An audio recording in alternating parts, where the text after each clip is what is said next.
But I mean, it's not like grasping anything. Yeah, but that's, I mean, how would you take a class with capital markets? I mean, I got that class one that I did. Yeah, well, I think also just like the video, having the effect of the past 2 weeks, like, it's just too much in a video, and it's too, I can't read his handwriting, like, he talks too quick. See, I'm not going to miss this class actually. This Saturday. You're not going? First one. No, I'm not going to miss another one for the rest of Are you it. watching live, or are you just watching? Oh, can you watch it live? Yeah. I do it. Does he get mad that you don't go? No? You can't. Why? Because the class was supposed to be on Tuesday. So because it's not on Tuesday, they offer you an option so that you're not forced to go to the Saturday. If I can do this I live still from have to home. be there, though, because like I have to, I just didn't I like Why would I be here? Where you go? Sports I didn't come to class, you like zero. No, I'm in the class. Well, it's true, like, you can't mark you off of that, like, Yeah, you can't hard go for it. it's an option, you know, it's supposed to be, I guess the first class there was trouble, right? Yeah. There wasn't like information to log in. Alright, everybody ready? What you think of the midterm? No surprises, right? I'm going to put enough on there where hopefully everybody at least did a passable job. Is it the same as the other class next week? Nope, they got completely different stuff. There's another class. He even gave them like a study guide. Yeah. And I was like, whatever, man. I mean, just give them the questions. But, yeah, I think they did all right. So, again, this is a short lecture.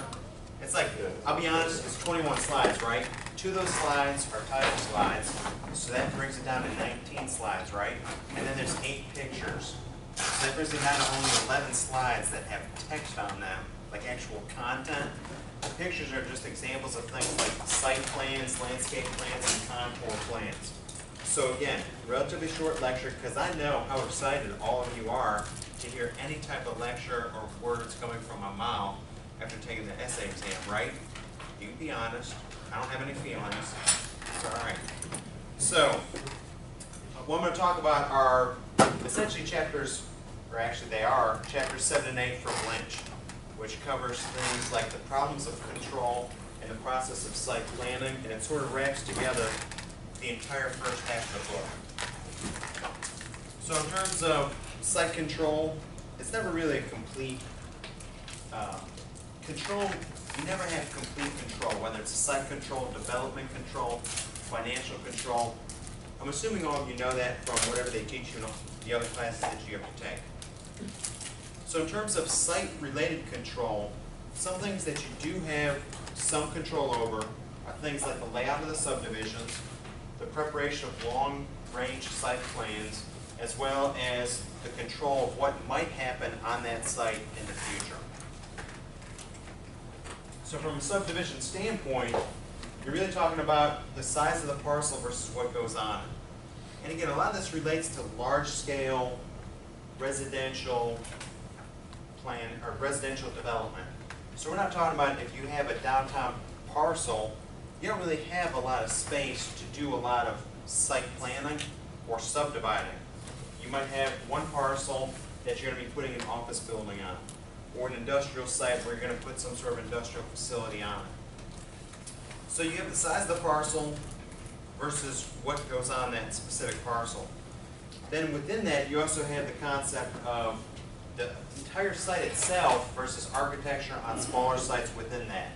So again, you might have 10 acres, but you might subdivide that 10 acres so that you have 10 one-acre lots.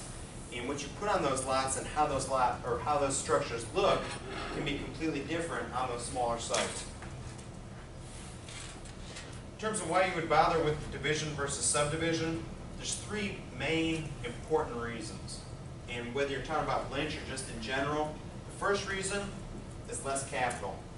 So in other words, you can just plat a site and sell off each one of those lots, as opposed to developing every single one of those lots. So you could just be in it for the land. You sell off the land and then you get out of the deal. That's possible. So in other words, you're spending less money because you're not necessarily building the infrastructure and everything else. To some extent, the reason why it says incomplete versus complete is, again, incomplete, you're just selling off the lots and you're like, hey, I'm going to sell these off, you develop it however you want. I'm not going to pay for it, that's on you. Or you could say you can choose from one of these plans, and then based on those plans, people will pay that amount. So you're not necessarily paying a lot of money out of pocket, but you're selling it off as you develop it. A second thing is decentralized decision making, and this is more if you're talking about residential subdivisions, and you plat the land and then you sell off those pieces. So the design is relatively independent. You don't really care, you're going to sell off the land, or to some extent you can take the proceeds from selling that land and tie it into wherever you're going to develop on that property.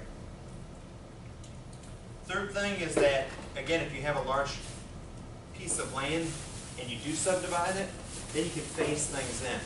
When you phase things in, it gives you some flexibility in terms of how quickly you actually develop everything. So by phasing things in, if the economy starts to slow down, you can slow your phases a little bit. Or if things speed up, you can also speed up your phases. So it all depends. When the economic downturn hit during the Great Recession, when I was flying out of Texas, out of Houston, you can see subdivisions that they stopped, like mid-phase, mid-block. So you would see, I don't feel like drawing. You guys don't feel like watching me draw tonight. But the idea is that you would see subdivisions where you'd see land cleared, and you'd just see like a concrete pad there. So in other words, a future site, but you see that mid-block because the Great Recession more or less shut money down in a lot of cases where people just stopped buying altogether. And so because of that, you would see things stop mid-block or mid-phase in a lot of cases due to the fact that the Great Recession had such a significant economic and financial issues that banks stopped lending and a lot of people just stopped developing. In terms of good subdivision layout, there's 4 components to good subdivision layout. So good, in terms of how Lynch sees it, is essentially the first thing is circulation. How easy is it to get around the site? And so whether you're talking about residential or commercial or industrial, any of those things, how easy is it to get around the site?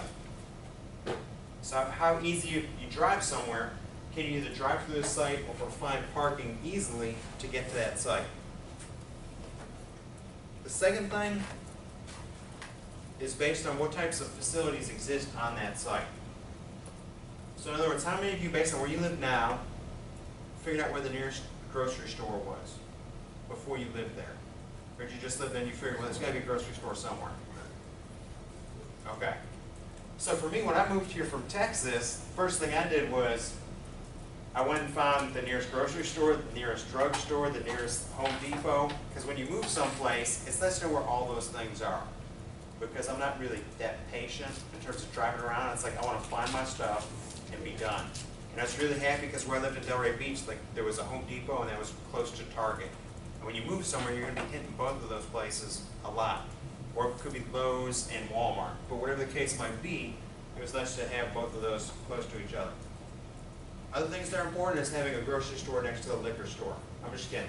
You need the grocery store though. So having those types of facilities, and to some extent if you have kids, where the good schools are, where the nearest school is. Or it could be, if you're religious, the nearest church, based on your denomination, or whatever the case might be. Third thing is open space. So if you're going to have any type of subdivision, don't develop 100% of it, have some open space here and there. So whether it's just an actual park or just undeveloped space that could be used for a variety of different things. And then the fourth thing is some sort of order amongst those first 3.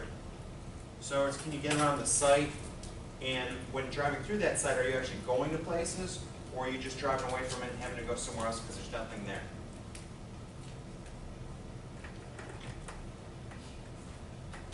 So there's 3 tests when it comes to subdivisions that you want to think about. So the first test is given a blank slate,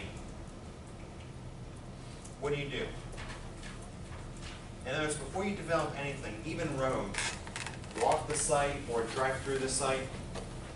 It's fun to do this in Texas with a master plan community before they develop anything.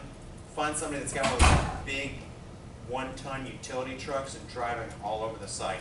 Sort of like off-roading, but not really off-roading because they own the property. So it's fun to do that because the idea is that, okay, where are you going to put stuff? Because for the most part, the land's probably not flat. So how do you take advantage of those contours in terms of where you put things?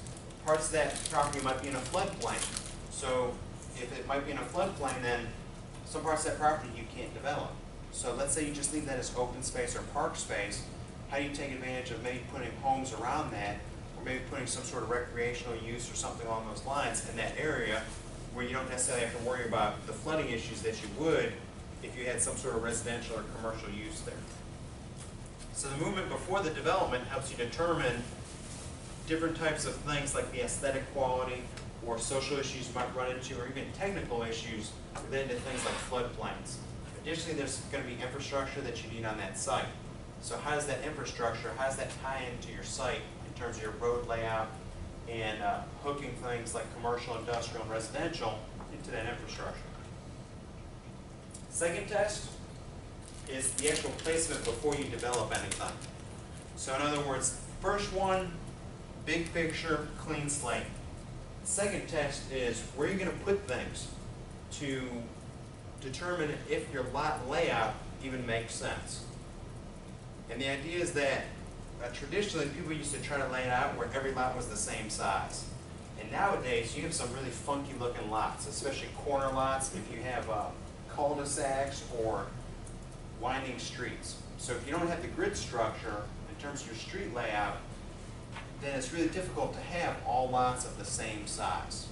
So it's okay to have lots that have differing sizes. And then the third thing is where you're going to put the facilities. So before you develop anything, there might be some sites that lend themselves to office space or retail or religious uses, playgrounds, parks, or schools. And again, this is more related to large-scale development. So next thing is talking about long-range site planning. And when it comes to long-range site planning, one of the things to keep in mind is, how many of you have a 20-year plan? Right? How many of you have like a 1-week plan? Like, what are you doing the next 7 days? Right? See, how many of you have a Wednesday plan? How many of you have like a Tuesday at 10:30 plan? Right. So what I'm saying is that as individuals, some of us, or most of us, if not all of us in this classroom, don't necessarily have a 20-year plan. Now imagine if you're developing a site and trying to come up with a 20-year plan, especially if you're talking about having a lot of land, for how that site might look over the next 20 years. And obviously, it's pretty difficult, but you can come up with essentially a generalized future land use plan. And most cities have to do this. I'm going to click on this. I forgot there was one link in here with all those other pictures. But this is a tiny map. This is the future land use map for the town of Davie. I won't spend too much time going through this, but I just wanted to show you that. I zoomed out a little too much. Be patient. Right, you just have nowhere else to go. Just have dynamic zoom on it. Why did you just go to the lower number? Because then it gets really tiny. This does not have. Close the sidebar. This does not have. See, some of these have dynamic zoom. There we go. Boom. Okay. So, if we move out a little bit, just to give you some idea, this is at 595. Yeah. Yeah. So that's 595 here, all the way on. Here's the turnpike right here. This blue spot is where we all are. What's interesting is that I'm pretty sure this matches up with being a regional activity center, but this blue doesn't really correspond to any blue over here. This is the closest it gets right here. Wait, are you sure that's us? Yeah. That's us? Yeah. Oh, it is. College Avenue, Nova. That's us. Some other land uses that they have are in red is essentially industrial or commercial. And then in the yellow, they have differing shades of yellow. So this yellow here, 1 dwelling unit per acre. So largely single family development. When you see these deeper yellows, especially closer to Nova, FAU, all that other stuff, you're essentially talking about multifamily, where I think it's 22 dwelling units per acre. So it's some sort of multifamily development. Whereas when you get to these other colors, it's closer to, or it's zoned as 1 dwelling unit per acre, all the way up to 22 dwelling units per acre, which is this area right next to all the, what do they call this area?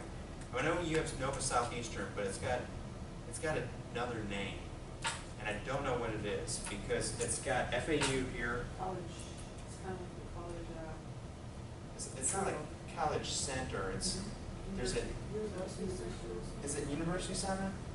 We'll just call it the big large blue thing that has a bunch of educational, like higher educational stuff. All right, we'll call this the higher education stuff zone. Right? That works for me. So here, right next to campus, for the future land use plan, they're essentially talking about 22 dwelling units per acre. And this yellow part here, this darker yellow part, sort of yellowish orange gold, is 16 units per acre. And then these yellow areas are more or less 10 units per acre. So maybe townhomes or something along those lines, or lower density multifamily uses. So this is the future land use plan for the town of Davie. And again, a lot of these future land use plans, they're more or less used by cities and counties to figure out how we're going to invest in infrastructure over the coming years. And again, for this case, they're assuming that because you've got all these universities in this area, you're going to have higher density right off campus, which would make sense. And because of that, we might want to think about things like circulation issues in the future as these uses arise. Is that going to cause issues for the existing roads that we have in the area? So any questions on that? Additionally, if you're somebody who's looking to invest in the city of Davie, one thing you want to look at is if you have something in mind for that site, you want to look at the future land use plan. Because what you want might conflict with the future land use plan, which means as you go to try to get permits, you might run into issues if it's not in line with the future land use plan. On the flip side, if what you want to do is tied into what they want to see in the future land use plan, there might be incentives to help or to try to encourage those types of development in that specific area. That's for rezoning as well. It's Yeah. Well, it could be for incentives for rezoning. that. In other words, some of these things might already be zoned like this, or you might need to get rezoning to do the type of development that you want. Because again, this is a 20-year plan. So 10 years from now, let's say all the universities in this area moved.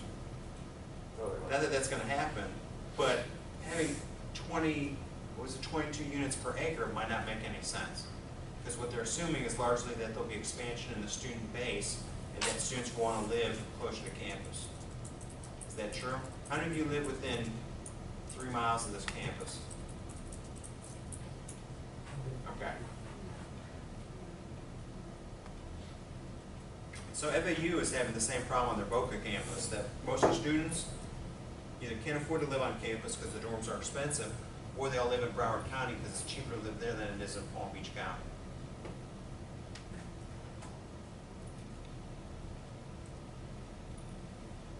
So, I'll go ahead and answer this question, but one of the things with future land use is they'll focus on the land uses that they would like to see, but they won't necessarily focus on the design of what that should look like. Because if things change over time, what we like over time can change.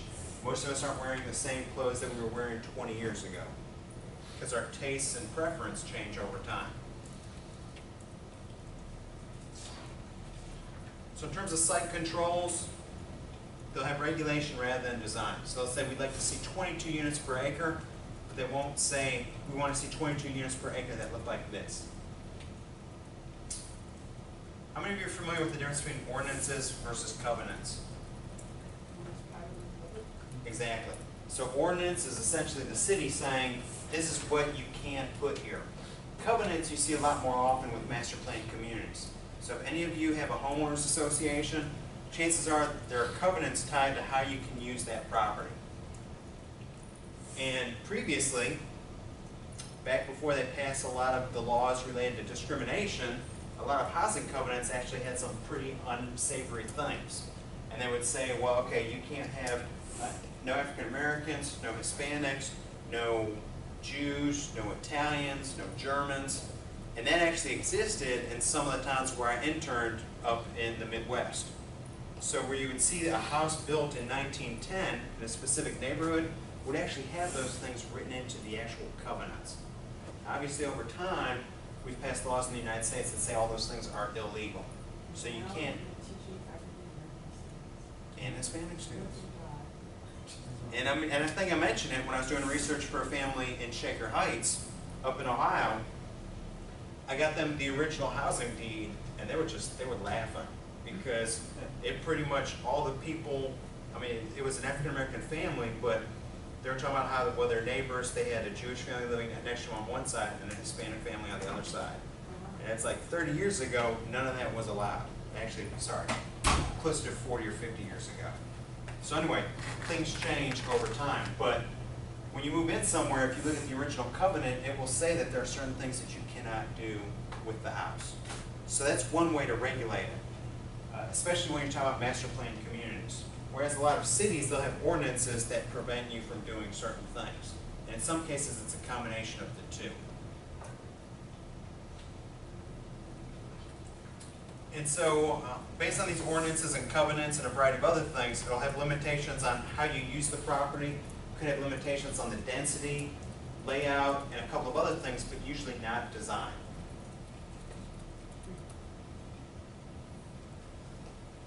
So that's chapter 7. Get ready for chapter 8.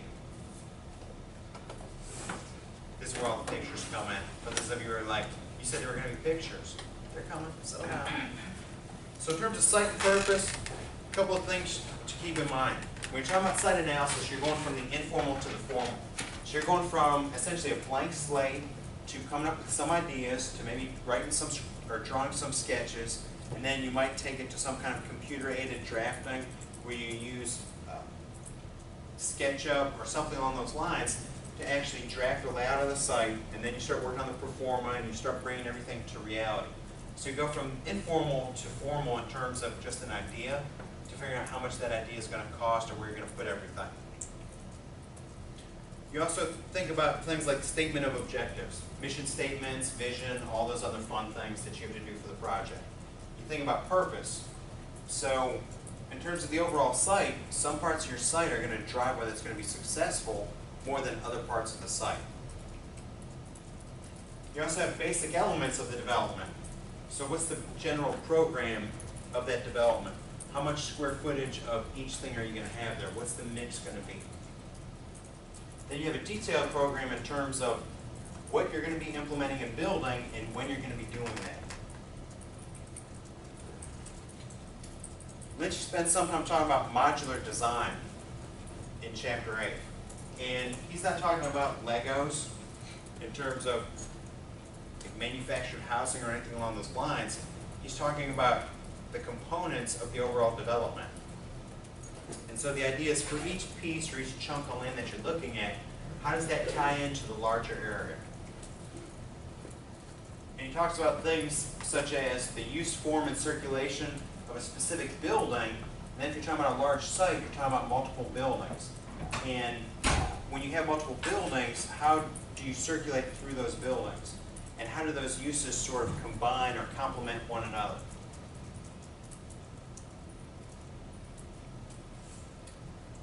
Then he talks about reason and unreason. How many of you are familiar with reason and unreason as it relates to performance in accounting? Right. As we're talking about site planning, you get a funkier vernacular in terms of words that are used. So you know what unreasonable assumptions are in a performa, right? So let's say you do a performa and the ROI is 50%. Is that good? Yeah, I like 70. And it assumes you're doing the math right, though. I mean, a high number might look good, but is all the math correct? So it could be reasonable to have an ROI that's that high, but you have to make sure that all the assumptions are correct and everything else. So when it comes to Lynch and his discussion of reason and unreason, basically what he's saying is that it's important to be critical, but don't let critical analysis kill creativity. From a performance standpoint, is creative financing good or bad? Creative financing? Yeah. I mean, as long as it's not illegal, because some people could say, well, in the speculation that led up to the Great Recession, there was a whole lot of creative financing going on. But it wasn't necessarily good creative financing. It was like messing with the numbers a little bit, messing with the assumptions, and a variety of other things. So the idea is that it's important to be creative, ideally on a legal basis, and but don't be so critical that you kill all creativity. Does that make sense? Hopefully, a little bit. Also, irrational process doesn't kill adequate analysis. So in other words, on the front end, the idea is we're going to throw out a whole bunch of ideas, or create a whole bunch of ideas. And we're not going to shoot them all down. Some of them might seem borderline ridiculous. And one of these, you'll run into this a lot more if you ever run a public process. We have people who aren't real estate developers, aren't getting a master's in real estate development, and you have a bunch of people in a room. And you say, well, what should we do with this site? And you're going to get things that might not necessarily seem rational, but with adequate analysis, they could be rational or they could just be irrational. But the idea is that when you have a basic concept tossed out, you have to test it and then kill it, as opposed to just kill it by saying, oh, that'll never work. In other words, how many of you would build a bookstore right now? I mean, I still like bookstores, but you're right, Borders didn't do so well. Barnes & Noble, they're still not doing that well, even though they still seem to exist. Some of the funkier bookstores, some of the independent bookstores, they're still pretty cool because hipsters still exist. But for the most part, bookstore might not necessarily be the best idea right now, but it can still work, but it just has a very specific, narrowly defined niche right now. But one of the interesting things right now, Sports Authority, they're going out of business. They've got a bunch of stores, I think a portfolio of 21 or 23 stores throughout South Florida. And I was looking at the rents and where some of these are located. Some of them, you could turn into something else pretty easily because of demand for retail in some areas. But in some other areas, it's probably not going to work so well. So the one in Delray Beach, the one in Boynton Beach, they might not do as well in terms of adaptive reuse in the future as opposed to something in Boca or some of the other sites that I looked at. So again, who knows? Another thing to think about is performance analysis versus site analysis. So ideally, by the time everybody graduates from the real estate development program, you'll be pretty comfortable with performance. Site analysis, this class is meant to expose you to the concepts of site analysis, but you probably still have to rely on a land planner or landscape architect to do that type of analysis for you. Another thing is that it's an open and fluid process. And again, I already touched on this, but you create a bunch of alternatives and then you actually go through the process of testing them. In terms of whether they'll work on the site, before you even think about whether this will work from a financial perspective when you plug it into a performer. So here's a quick question for you. When you go to make a major purchase, how many of you are impulse buyers that will buy something? And I'm talking about like major purchase, so not like shoes or clothing, but a car or a laptop, you just buy the first one. All right, good for the most part. Some of you might not really be that sure, want to share. That's fine. I understand some of you might be burnt out also because of the midterm. But basically when it comes to doing something big, the idea is that most of you will say, let's take the example of a car. Most of you will say, okay, I need a car. Most of you will have a certain price range of the car you're looking at. So you might look at cars in that price range. There might be a specific type of car that you want in terms of a sedan or a compact or a pickup or luxury or anything along those lines. So the idea is that you come up with a variety of things that you would like to see, and you're going to come up with a couple of alternatives. And then choose amongst those alternatives based ideally on how much you can pay per month, or something along those lines. But for the most part, you might think about how much car you can afford first, but then you sort of meander around and see what's out there, and then you come back to that how much it'll cost aspect.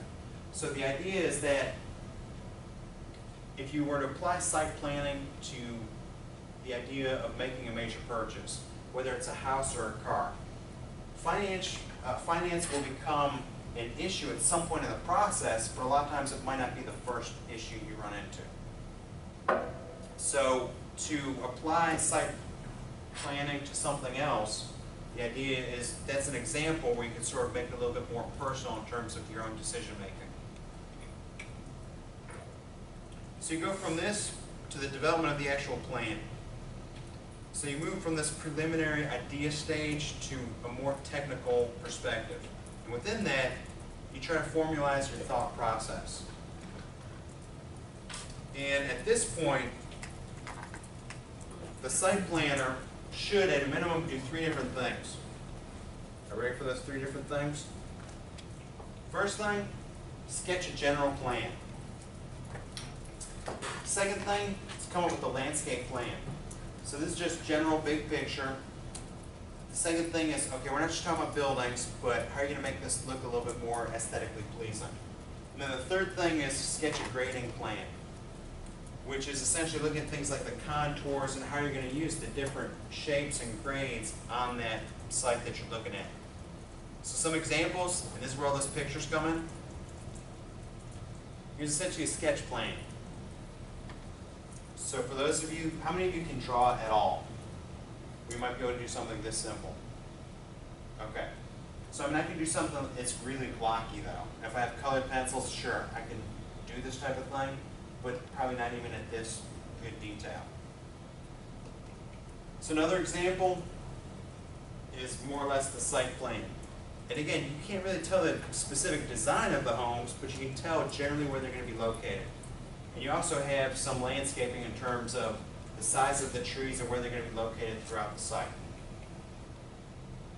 Another example, and again, this is all drawn, and if you take a look, you can see the building forms, but there's still not really that much design or detail to them.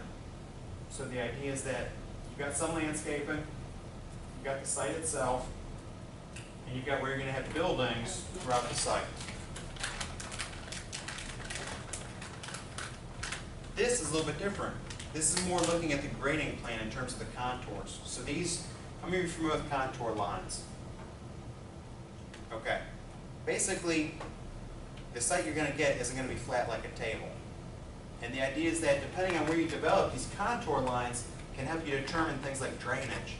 Because if you build everything at the bottom and you have park space up here, everything's going to drain down to where you have a lot of homes. This becomes a big issue with subdivisions, because a lot of subdivisions, they'll have things, imagine taking a bowl and flipping it over. And a lot of subdivisions are created where the drainage will drain to the edge of the subdivision. The only problem with that is that you have other subdivisions around you a lot of times. So if all subdivisions are built like that, all the drainage ends up flooding those homes that are on the periphery of the subdivisions. So it's important to think about, I guess, bigger pictures in terms of how do you deal with all those drainage issues.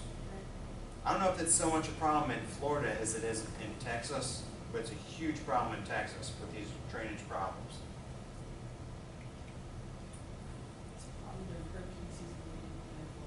Yeah, so you at least have the canal system here, even though it's still imperfect, but it exists to some extent. Here's just a more detailed sketch. This is more along the lines of a landscape plan, where again, it's hard to see or hard to read, but there's actually specific names for the species of plants that would be planted in on this site. So not much detail to the building itself, but to all the flora, fauna, all that other fun stuff. It's very detailed. Here's just another example. Again, it's hard to see specifically what they'll be planting, but you've got the site, you've got the sketch, the plan, and the landscape plan. What was that one? Just curious. This one is actually for a residence. Same here? Yeah. Yeah, because there's the driveway right there. 2-car garage, nice sized residence, nice open space. And then here you see for something that's more detailed along the lines of a multifamily throughout the area and a pretty detailed landscape plan in terms of circulation and a variety of other things throughout the entire area.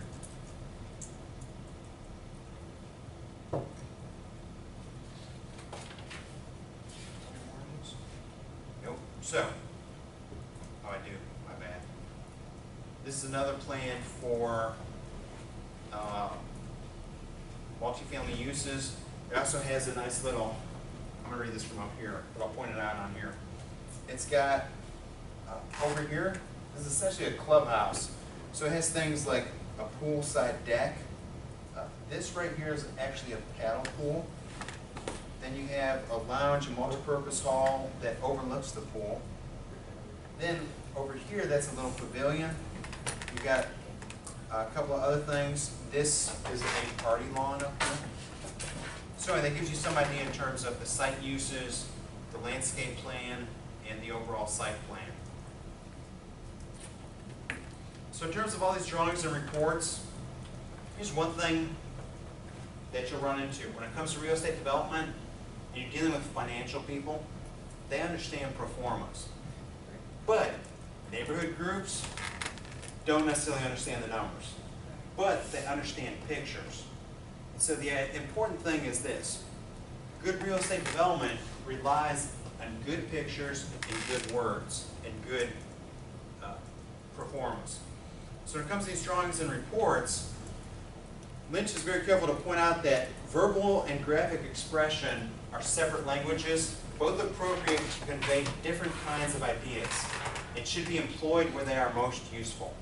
So in submitting a report to a city, sure, it's important to have those pictures, but they want to know what's the impact going to be on that city. Is it going to cause traffic issues? Is it going to cause drainage issues? How are you going to deal with those things? So the important thing is to make sure that you have a good balance of words and pictures, and obviously when I talk about words, that's more or less where the performer would come into play.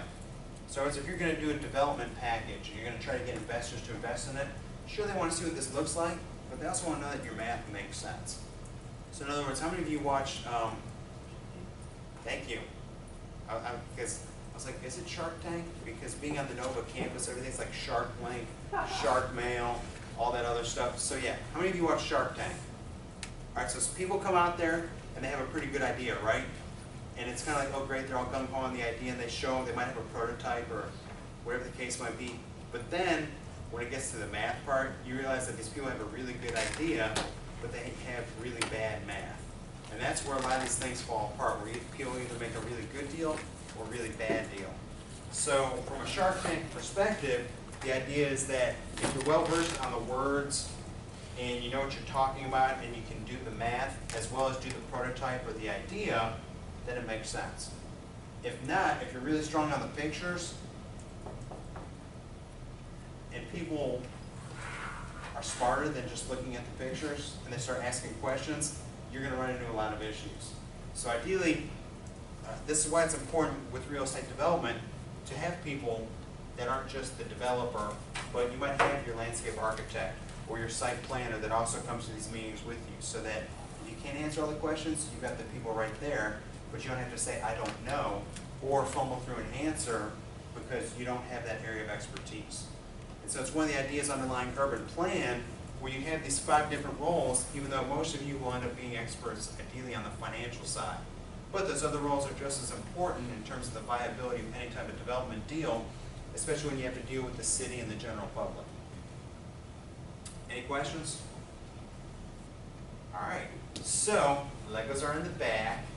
Feel free to get into what's left of your groups, because some people are missing 2, some are missing 1. Some of you are just mentally spent, but physically you can still play with Legos. So, you can have playtime or work in your groups. That's what we'll be doing the rest of the night. Try to keep my lecture short. Any questions?